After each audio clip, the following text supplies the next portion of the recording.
How do students learn times table, the multiplication tables? According to research, there are 3 phases that students go through in the learning of the multiplication tables. In the first phase, they model multiplicative situations. They use concrete materials. For example, to show 3 times 4. They would take 3 containers to represent the 3 in 3 times 4 and appreciate that that equation means we put 4 bins in each container. And since we want to model 3 times 4, we need 3 cards and each of them having 4 items, in this case 4 bins. That's the first phase in the learning of times table. We call that modeling, where students model the situations.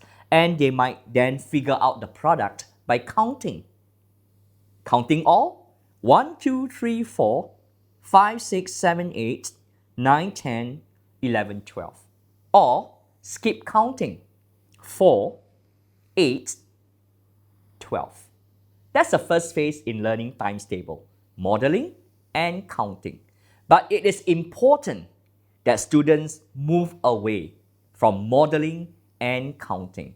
In other words, students at some point should stop using skip counting to arrive at products. In the second phase, they should be able to use known facts to derive unknown facts. For example, in Think Mathematics, there are lessons that invite students to derive the product of 6 times 2 from 5 times 2. How they make use of 5 times 2 equals to 10 to obtain the product of 6 times 2 by adding another group of 2. Other strategies include using the product of 10 and 5 to derive the product of 9 and 5.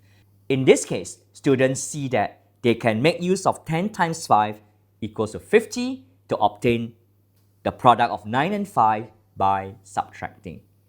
Other strategies include doubling, where they make use of things like 2 groups of 4 to obtain 4 groups of 4, which in turn can be used to obtain the product of 8 and 4.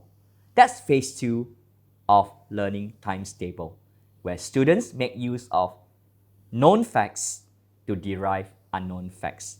The final phase in the learning of times table is the automatic recall of multiplication facts, where students say that 6 times 2 is 12 because I know for a fact that it is 12. So that's how students learn their multiplication facts.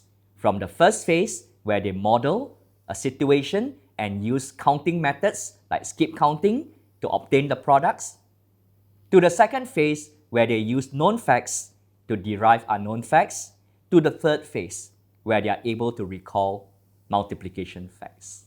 It is important that we do not make students go to the final phase, which is automatic recall, without going through the first 2 phases. It is equally important not to allow students to be stuck in the first phase. For example, to continue to use skip counting methods.